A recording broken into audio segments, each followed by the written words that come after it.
বাংলাদেশের গতানুগতিক যে সনদ নির্ভর শিক্ষা রয়েছে সেই শিক্ষা থেকে বেরিয়ে আসার আহ্বান জানিয়েছেন দেশের শিক্ষামন্ত্রী। তিনি জানিয়েছেন এই গতানুগতিক শিক্ষার পরিবর্তন আনা হবে এবং শিক্ষা হবে আনন্দময়। আজ যশোর বিজ্ঞান ও প্রযুক্তি বিশ্ববিদ্যালয়ের শেখ রাসেল জিমনেসিয়াম উদ্বোধন অনুষ্ঠানে প্রধান অতিথির বক্তব্যে তিনি কথা বলেন। তো এই বিষয়টি নিয়ে নিউজ পাবলিশ করেছে campus based online news portal the daily campus. নিউজের হেডলাইন করা হয়েছে শিক্ষায় বড় পরিবর্তন আনা হবে দীপুমনি। নিউজের বিস্তারিততে বলা হয়েছে সনদ সর্বস্ব শিক্ষা থেকে বেরিয়ে আসার আহ্বান জানিয়ে শিক্ষামন্ত্রী ডাক্তার দীপুমনি বলেছেন, গতানুগতিক চিন্তাধারা থেকে বেরিয়ে এসে শিক্ষা ব্যবস্থায় বড় পরিবর্তন আনতে হবে। আমরা শিক্ষা ব্যবস্থার আনন্দ নিয়ে আসতে চাই। শিক্ষাটা হতে হবে আনন্দময়। শিক্ষার্থীরা আনন্দের মাধ্যমে শিখবে। শুধুমাত্র পড়াশোনা করাচ্ছি, পরীক্ষা দিচ্ছি, সনদ দিচ্ছি, এমনিতেই আমাদের শিক্ষা ব্যবস্থা অনেকটা পরীক্ষা নির্ভর এবং সনদ সর্বস্ব, একই সঙ্গে আনন্দহীন, সেটি প্রাক প্রাথমিক থেকে শুরু করে বিশ্ববিদ্যালয় পর্যন্ত।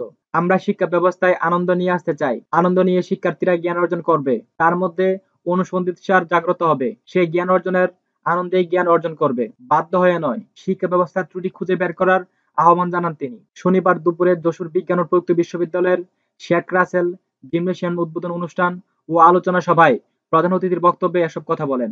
এর আগে তিনি যবিপ্রবির প্রধান ফটকস্থ জাতির পিতা বঙ্গবন্ধু শেখ মুজিবুর রহমানের মুরাল ফুল দিয়ে শ্রদ্ধা নিবেদন করেন এবং মুজিব বর্ষ উপলক্ষে বিশ্ববিদ্যালয়ের ডাক্তার এম আর খান মেডিকেল সেন্টারের সামনে একটি কৃষ্ণচূড়ার বৃক্ষরোপণ করেন। ডাক্তার দীপুমনি বলেন, আধুনিক শ্রম বাজারে ক্রমশ প্রতিযোগিতা বৃদ্ধি পাচ্ছে। সে কারণে আমাদের মাননীয় প্রধানমন্ত্রীর দূরদৃষ্টি ও সানুগ্রাহ নির্দেশনার দক্ষ জনশক্তি গড়ে তুলতে কাজ করে যাচ্ছি। এই কাজগুলো গতানুগতিক চিন্তা বা শিক্ষা ব্যবস্থায় হবে না। সব জায়গায় আমাদের একটু আউট অফ বক্স চিন্তা করতে হবে। বৈশ্বিক চ্যালেঞ্জ মোকাবেলায় শিক্ষায় সবচেয়ে বড় হাতের উল্লেখ করে শিক্ষামন্ত্রী ডাক্তার দীপুমনি বলেন, বিশ্বের যোগ্যতায় টিকে থাকার একমাত্র মানদণ্ড। সময়ের প্রয়োজনে শিক্ষার্থীরা বিজ্ঞান, তথ্য প্রযুক্তির মাধ্যমে দক্ষ মানব সম্পদ হিসেবে গড়ে তুলতে হবে। যশোর বিজ্ঞান ও প্রযুক্তি বিশ্ববিদ্যালয় উচ্চশিক্ষার উদ্দেশ্যে বাস্তবায়নের প্রচেষ্টা চালিয়ে যাবে বলে তিনি আশাবাদ ব্যক্ত করেন। তিনি বলেন, প্রযুক্তি হলো উন্নয়নের বাহন।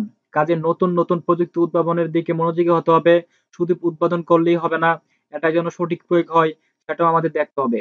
প্রযুক্তিকে কাজে লাগিয়ে নতুন উদ্ভাবনের মাধ্যমে এবং এর সঠিক প্রয়োগের মাধ্যমে দেশের উন্নয়ন ঘটাবো ইনশাআল্লাহ। চতুর্থ শিল্প বিপ্লবের জন্য আমাদের দক্ষ, সুস্থ সবল জনশক্তির প্রয়োজন উল্লেখ করে ডাক্তার দীপুমনি বলেন, বিজ্ঞান ও প্রযুক্তির পাশাপাশি ক্রিয়াক্ষেত্রে আমাদের দক্ষতা অর্জন করতে হবে। দেশপ্রেমে উদ্বুদ্ধ, সুস্থ, সবল এবং কর্মে উদ্যমী প্রজন্ম আমরা গড়ে তুলতে পারি। এর লক্ষ্যে অর্জনে আমাদের প্রয়াস অব্যাহত থাকবে। তিনি যুবপ্রবির গবেষণা, উন্নয়ন কর্মকাণ্ড ও ক্রীড়া ক্ষেত্রে নৈপুণ্যের ভূয়সী প্রশংসা করেন।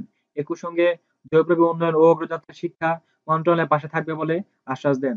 যশোর উন্নয়নে শেখ হাসিনার অবদানের কথা স্মরণ করে যশোর ৩ আসনের সংসদ সদস্য কাজী নাবিল আহমেদ বলেন, যশোর বিজ্ঞান ও প্রযুক্তি বিশ্ববিদ্যালয় বঙ্গবন্ধু আন্তঃবিশ্ববিদ্যালয় চ্যাম্পিয়ন ২০১৯ এর চ্যাম্পিয়ন হওয়ার গৌরব অর্জন করে। এর জিমনেসিয়ামটি ঢাকার ইনডোর স্টেডিয়ামের সমকক্ষ। সরকারের কাছ থেকে যে সুবিধা পাচ্ছি তা সত্যিকারের কাজে লাগানোর আশ্বাস জানান তিনি। সভাপতির বক্তব্যে জৈবিক উপাচার্য অধ্যাপক ডক্টর মোহাম্মদ আনোয়ার হোসেন বলেন, এ বিশ্ববিদ্যালয়কে আন্তর্জাতিক মানে উন্নীত করতে হলে বিশ্ববিদ্যালয় একার পক্ষে সেটা সম্ভব নয়। প্রয়োজন সরকারের সার্বিক সহযোগিতা। আমি প্রতিশ্রুতি দিচ্ছি যে অগ্রযাত্রা কাজ শুরু হয়েছে, আরো সহযোগিতা পেলে আমরা অতি দ্রুত তার পূর্ণতা দিতে পারবো।